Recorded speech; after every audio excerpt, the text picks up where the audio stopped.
But I was training for the Camino like 7 weeks ago. I'm Dublin, I live in Ireland, right? But unfortunately, I got hit by a car and I was damaged. Nothing serious, but it completely knocked off my Camino and put me right back to scratch. So, I'm here as a volunteer, not as a Camino walker this year. But one of the things I've learned from the Camino is that God works through everything. Isn't that right? It's not just about the big successful thing. I did it all. I get into the square. Hey, I did it as if it was all about us, right? As if it was an ego thing, success. I did it all perfectly. Look at me, the great hero. I learned that it was 2011. I was on, the Camino del Norte. Anybody did that one? A couple of people. It's a real tough one. It's a tough one, But I was doing that. My brother had died tragic. I was doing it for my brother. And about a week into, I was in Bilbao, and I got shin splints. Shin splints. It's pretty nasty, but it's not terminal, So the doctor told me, take some painkillers and take the weekend off, So I'm in this Jesuit house. I'm a Jesuit myself, and this Jesuit brother took me aside and he said to me, you think this is a disaster, You're injured, and you can't do the Camino you thought you were going to do, and you have to sit back and you have to rest. And he said, this is the Camino. This is the real Camino. What goes on, how you deal with stuff, how you deal with adversity, difficulty, struggle, injuries, how you deal with that is the real Camino of our lives, right? Finding God in difficult situations. That's the real challenge, And those words just rang in my ears, and it helped me. And eventually I reached Santiago. I had 5 injuries in 5 weeks, 500 miles. But you see, when I got to Santiago, I knew it wasn't about me anymore. This is all about grace. This is God's work. You guys know this. This is about handing over. This is about asking God for help, especially these really tough moments, and giving it over for God, making intentions for other people or purposes.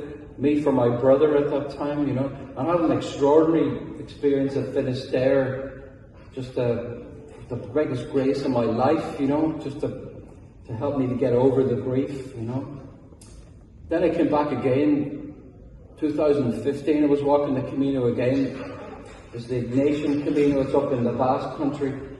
And I fell on the second day, and I fractured my kneecap, I went to the doctor in the local medical center, and they bandaged me up, and they said, you're fine, take a few tablets, keep walking. I went to three doctors. Anybody here a doctor? I know you're a doctor. So I went to 3 doctors in a row, and they all misdiagnosed it. They all said the same thing, just keep walking, It was incredible. Obviously, I was in a bit of pain. I had to abandon the Camino, and I had to go back home. I'm back home in Belfast, and eventually went to a physiotherapist out of desperation, and she said, there's something wrong here, go to A&E, and I went to the hospital. They x-rayed me for the first time, and there was the crack in the kneecap. I was delighted. I was justified, but then I was in a plaster cast, and I was laid up in my room in Belfast, in this Victorian house. I couldn't get down the stairs, this huge flight of stairs, it was really dangerous on crutches, And I was laid up, and I'm a Jesuit. The founder of the Jesuits, St. Ignatius, was laid up for months, and he had some of his most important insights when he was laid up, And again, I got some great insights, especially about the work I was involved in. My brother had died by suicide. I had worked in suicide ministry, and I got the insight, you have to step back from this now. It's just too much. It's too painful. So it was really helpful, the insight that I got. And then I wrote a book with another friend of mine. It's called Finding God in the Mess. Finding God in the Mess. And that sums up, my Camino experience and a lot of my life, because a lot of us live through difficult times, A lot of us feel like we're in a mess a lot of the time. But sometimes it feels like God has abandoned us or left us. You know that feeling?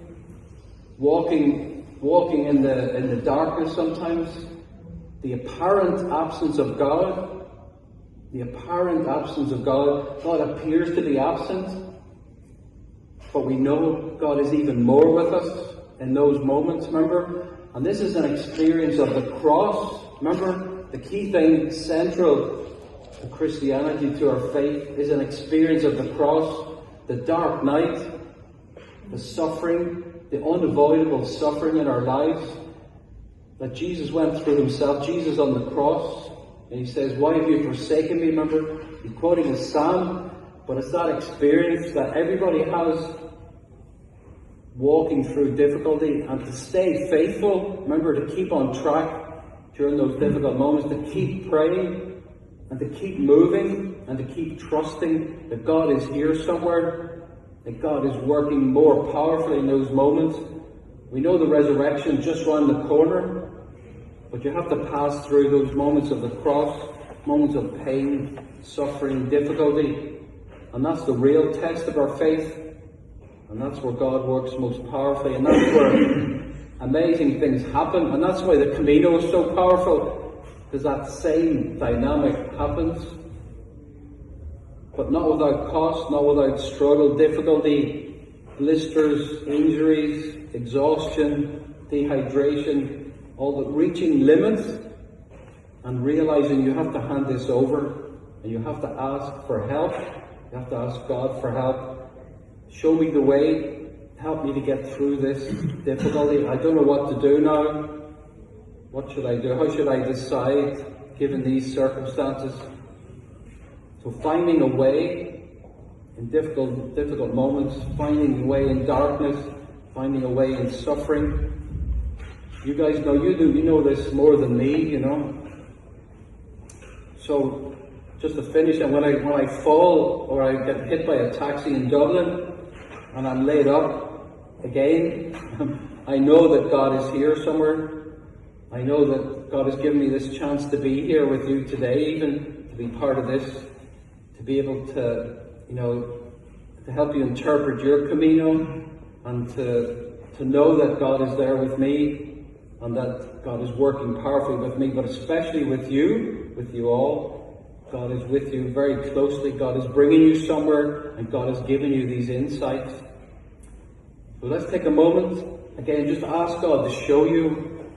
Ask God to show you what this means, what this Camino means, what the insights are for you, and what you might do differently when you go home, what you might change, and what you might implement, and how you might live differently. Because you always have a choice. And you have to choose what God indicates. Just take a moment in silence. Ask God to show you.